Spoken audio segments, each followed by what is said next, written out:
Você nasceu de propósito para um propósito. Vou repetir, você nasceu de propósito para um propósito. Deus, Ele te fez, te criou, te gerou no ventre da sua mãe, de propósito para um propósito.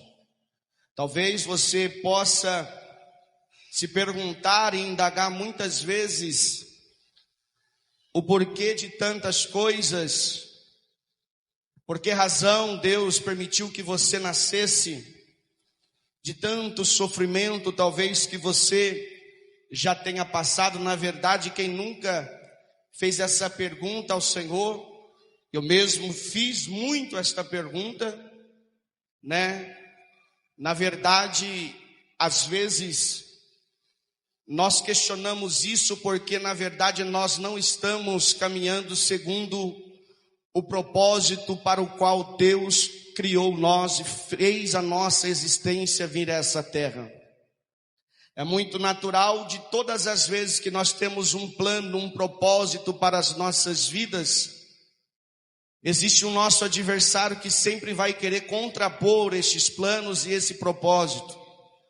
E assim é natural que o inimigo, ele quer deturbar os planos de Deus para a sua vida. E por isso ele quer tirar você do propósito para o qual Deus te trouxe a essa terra. Falar um pouco mais sobre isso, eu convido você a estar conosco no nosso culto de ensino, nas terças-feiras a partir das 19h30. Começamos agora, ainda tem uma maratona ainda para tratarmos a respeito desse assunto. Mas antes de nós entendermos a razão da nossa existência, qual é o plano e qual é o propósito de Deus para a minha vida, para o meu lar, para a minha família,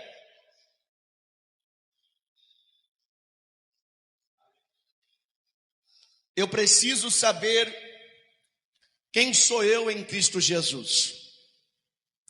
Não tem como os planos de Deus se cumprir na sua vida.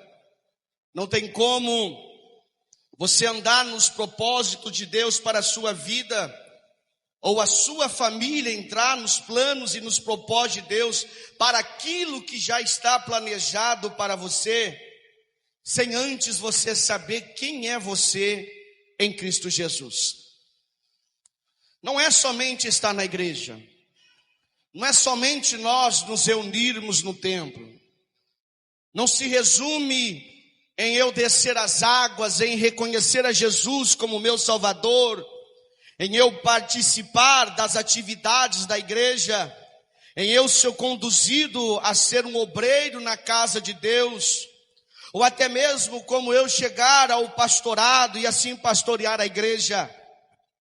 Porque é possível nós chegarmos a uma posição eclesiástica, e se nós formos indagados quem nós somos em Cristo Jesus, qual é a nossa identidade, nós muitas vezes não vamos saber responder. Conversa com o Isaac aí, fala para ele sentar lá com Jesus. Faz favor, Isaac. Isaac vai ser pastor um dia. Dá trabalho porque vai ser pastor, né? Todo filho que dá trabalho vai ser pastor. A Pietra mesmo, ó, vai ser missionária. Ela falou para mim que um dia ela quer ser pregadora do evangelho. Aí o inimigo sabe que é deturbar os planos, né? E nós precisamos, amados irmãos, saber qual é a nossa identidade hoje. Quais são as razões que Deus nos reúne? Quais são as razões para que Deus criou a terra e colocou as nossas vidas sobre essa terra? Isso é pergunta que nós precisamos fazer para nós mesmos, porque se nós não sabermos disso, nós vamos ficar às vezes fugindo do plano que Deus tem para a nossa vida.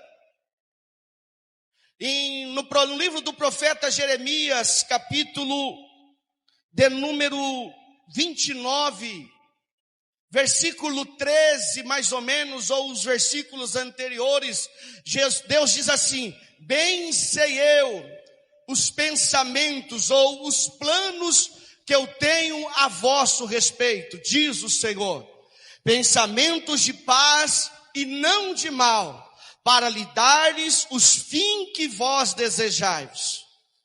Então, ou seja, Deus tem um plano para nós. E o plano de Deus para a nossa vida não se compara aos nossos próprios planos. No livro do profeta Isaías, capítulo 55, se eu não me engano, versículo 8, mais ou menos, diz assim, que os meus pensamentos não são os vossos pensamentos, e nem os meus caminhos, vossos caminhos. Os meus pensamentos são maiores do que o de vocês, os meus caminhos são maiores do que o de vocês. E quando nós ouvimos isso, isso precisa nos chamar a atenção e nos causar curiosidade para saber que caminhos são esses, que pensamentos são esses, que planos são esses. Você não veio à existência simplesmente para crescer, casar, ter um filho, ser uma dona do lar ou ser um pai de família. Porque o mundo anda desta forma. Quando nós somos crianças, nós vivemos como se não houvesse amanhã, não tivéssemos, na verdade, sem responsabilidade nenhuma, e é uma felicidade 100%. Só alegria quando nós nos encontrarmos com nossos amigos, assim adolescentes também, mas quando nós nos tornamos adultos, parece que nós nascemos só para ter uma vida, passar por ela. Porque parece que a nossa vida estaciona, e aí a minha vida dali para frente é ser um bom esposo, dali para frente é ser uma boa esposa, dali para frente ser um bom pai, ser uma boa mãe. Mas observa que os planos de Deus para cada um no individual é diferente. E nós precisamos nos interessar em saber que planos são esses. Qual é esse chamado que Deus tem para a minha vida? Qual é a vocação de Deus especificamente para a minha vida? Abra sua Bíblia comigo no livro do profeta Daniel, capítulo de número 1.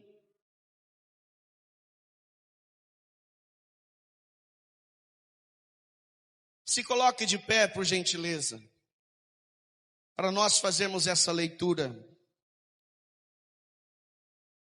Livro do profeta Daniel, capítulo de número 1, nós vamos ler apenas 2 versículos. Versículo 6 e versículo 7, quem achou, diga amém. Quem não achou, diga estou procurando. Ou está no telão.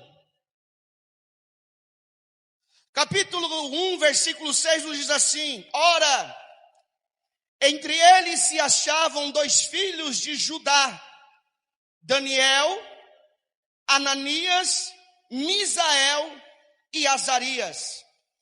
Mas o chefe dos eunucos lhe propôs nomes, a saber, a Daniel, o de Beltesazar, a Ananias, o de Sadraque, a Misael, o de Meseque, e a Azarias, o de Abidnego.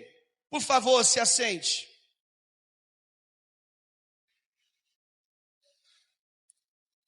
Antes de nós entendermos e chegarmos ao ponto destes 2 versículos que nós lemos, a primeira coisa que nós precisamos saber quem nós somos em Cristo Jesus está na primeira carta do apóstolo Paulo à igreja de Corinto. Jesus, fica atento aí que vai ter alguns versículos que você põe. Primeira carta do apóstolo Paulo à igreja de Corinto, capítulo 12, versículo 27. Nós precisamos entender que em Cristo Jesus, nós fazemos parte de um corpo estabelecido pelo nosso Jesus. A primeira coisa que você precisa entender: quem sou eu em Cristo Jesus? Eu sou um com Ele, eu faço parte do corpo de Cristo. Versículo 27 diz assim: ora, vós sois corpo de Cristo, e individualmente seus membros. Quando se fala de corpo, nós precisamos entender que o corpo tem os seus membros, e os membros não são iguais. Todos os membros podem alguns serem parecidos, por exemplo, como os dedos das minhas mãos, mas existem detalhes que fazem eles serem diferentes um do outro, e assim me coloca no corpo para um propósito. A segunda coisa que nós precisamos saber que nós somos em Cristo Jesus é que nós somos um com Jesus, ligados a Ele. O Evangelho de Jesus, segundo escreveu João, capítulo 17, versículo 21, nos diz assim: para que todos sejam um, assim como tu, ó Pai, és em mim e eu em ti, que também eles sejam um em nós, para que o mundo creia que tu me enviastes. Quando o Senhor nos chama para em Cristo Jesus, nós sermos um com Ele, tem um propósito. E esse propósito é no coletivo. E o Senhor diz que quando nós entendemos quem nós somos em Cristo Jesus, como unidade com Ele, o mundo conhece que Ele existe. A nossa unidade apresenta Cristo para o mundo. A terceira coisa que nós precisamos saber, quem nós somos em Cristo Jesus, é que nós somos filhos de Deus por crer em Jesus Cristo.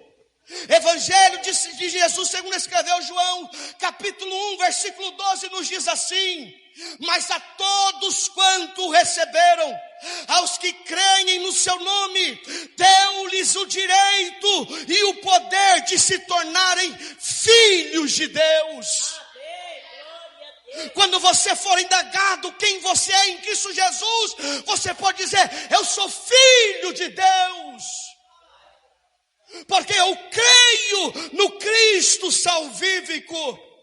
E quando eu creio em Jesus, me deu o poder, me deu o direito de me tornar filho de Deus.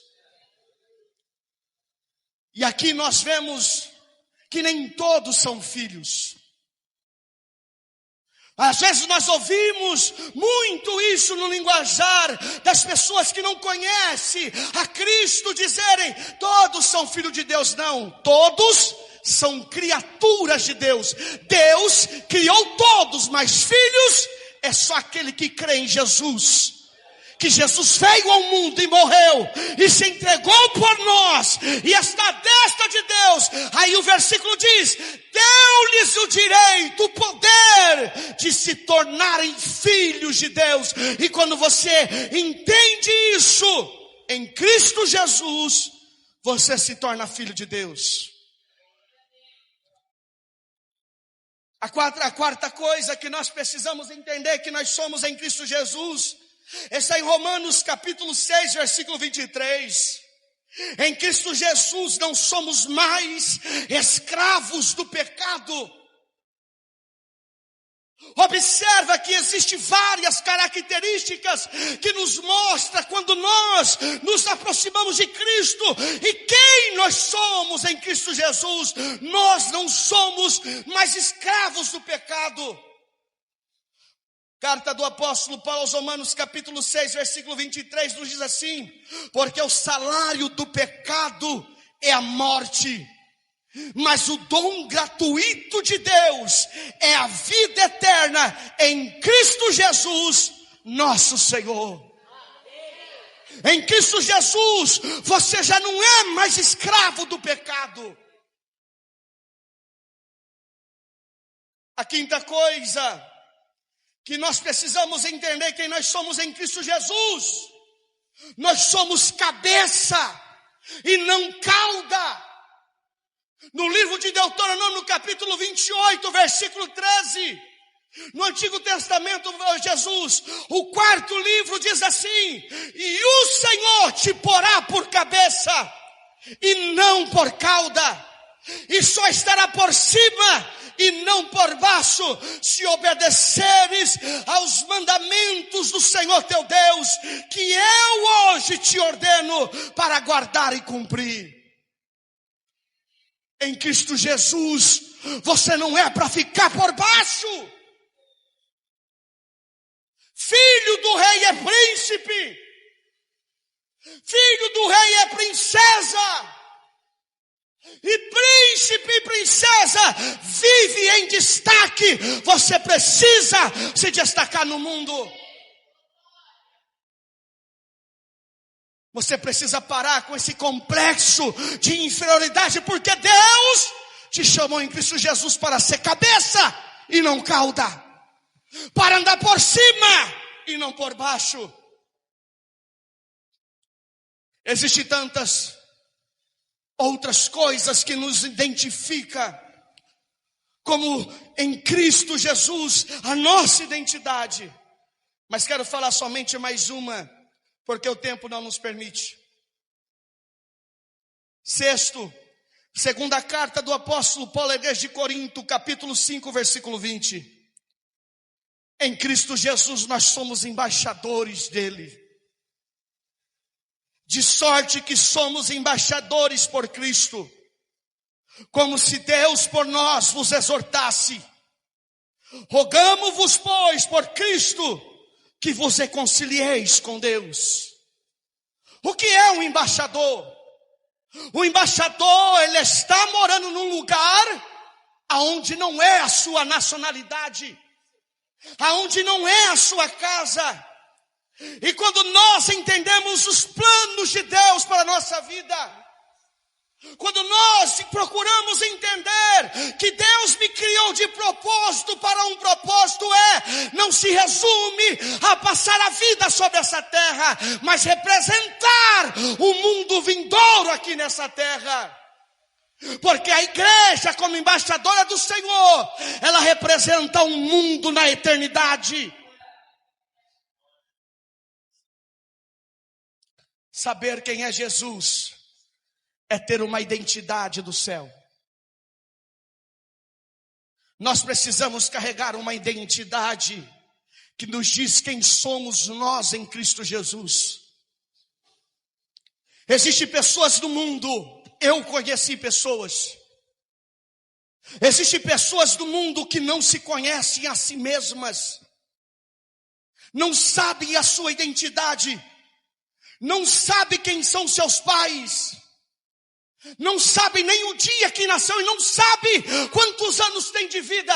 E não é pessoa que tem problema mental, é pessoa que vive pelo mundo e que a identidade foi tirada dele. Eu conheço amigos meus que se acostumou tanto com os apelidos que quando você chama pelo nome, ele já nem atende mais, porque tinha tirado a identidade. E às vezes nós que dizemos estar em Cristo Jesus, não sabemos quem nós somos nele, não sabemos de onde viemos e não sabemos para onde vai. Eu estou aí, pastor, estou na igreja, o povo parece mais feliz, o povo parece mais em paz, então estou aí. Não se resume a isso. É por essa razão que em nossos dias nós não somos mais identificados como cristãos no meio da sociedade, porque isso tem tirado a nossa identidade de tal forma que nós não nos interessamos mais. Não estamos mais preocupados em saber a nossa identidade do céu. Não temos mais interesse em saber quem nós somos em Cristo Jesus. Mas o meu interesse é saber quem é Ele para mim, não quem sou eu para Ele. E nós perdemos a identidade na sociedade de tal forma que eu lembro quando eu era pequeno, final dos anos 80, nos anos 90, passava um crente, não precisava falar nada, todo mundo sabia que era crente. Lá vai um crente. Identidade. Hoje você não sabe quem é um crente na rua. Se você não se apresentar como um cristão, você já não é mais identificado. Por quê? Porque nós estamos perdendo a nossa identidade de cristão. Estamos perdendo a nossa identidade de quem nós somos em Cristo Jesus. E isso é um plano de Satanás, para que os planos de Deus, para que os propósitos de Deus, para a nossa vida, para a qual Ele nos criou e nos colocou nessa terra, se perca no meio do caminho. Deus tem promessa na nossa vida? Tem. Deus faz promessa no individual? Faz. Como fez a diaconisa Maria falando aqui. Quantas pessoas profetizou na minha vida? Eu no mundo, as pessoas diziam que eu ia me converter. Eu usando drogas, as pessoas diziam para o meu pai que eu ia ser um pastor. Só que tem um detalhe. As promessas de Deus, elas se cumprem quando nós entramos no caminho da promessa. Tem um louvor secular por aí, que tem que tomar cuidado, que tem muito louvor herético, que esse é um deles, que diz assim, que quem tem promessa de Deus não morre, morre. Morre mesmo. A promessa de Deus se cumpre quando você estiver no plano da promessa. Quando você estiver andando de acordo. Agora, se você... eu tenho promessa, um dia Deus me salva. Vai morrer no pecado e vai para o inferno. Porque a promessa de Deus precisa estar em condicional com aquilo que Deus planejou para a minha vida, desde quando Ele planejou me criar sobre essa terra. Deus te chamou para um propósito no individual. O plano do pastor Levino não é o mesmo plano da missionária Wanda. O plano do diácono Abel não é o mesmo plano da nossa irmã Fernanda. O plano de Deus para a minha vida não é o mesmo plano da minha esposa. O plano de Deus para o nosso irmão Éder não é o mesmo plano para a nossa irmã Sheila. São casais, mas cada um de nós tem um propósito, tem uma vocação, tem um chamado para cumprir nessa terra. Porque para quem não teve, no primeiro dia eu falei sobre o chamado universal, o chamado geral, e aí eu ia entrar no chamado individual. Chamado universal é aquele que Deus chama toda a humanidade para ser salva.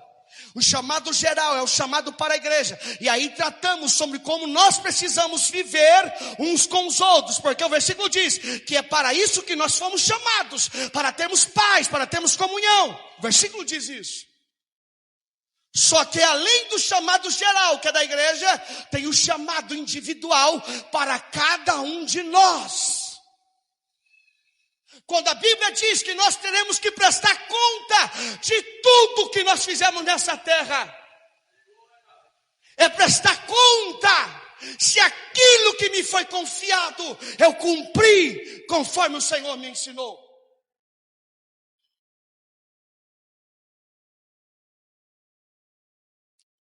Venha na terça-feira, porque o chamado de Deus às vezes não tem nada a ver com ministério na igreja. Às vezes o chamado de Deus para alguém é numa rede social hoje. Às vezes o chamado de Deus para alguém é na empresa onde trabalha. Mas Deus tem um propósito para você. Não se resume à igreja, mas eu quero tratar isso no ensino. Mas eu quero que você entenda que não se resume ao tempo onde nós estamos aqui. Jesus, ele conta uma parábola no capítulo 25 do Evangelho de Jesus, segundo escreveu Mateus. Uma parábola que o Senhor de uma terra iria fazer uma viagem. Separou 3 homens de confiança. Deixou 10 talentos com um, 5 com o outro e 1 com o outro. Ou seja, ele foi, mas ele vem. Mas ele deixou para cada um de nós um propósito, uma responsabilidade. Você não é alguém que está passando só por essa terra. Deus tem um propósito para a sua vida. E quando ele volta, Aquele que tinha 5, multiplicou, se tornou 10. Aquele que tinha 3, se multiplicou, se tornou 6. Aquele que tinha 1, que é onde nós estamos incluídos, pegou e enterrou o talento. Só passou pela terra quando o Senhor veio e requis de volta tudo aquilo que ele tinha dado.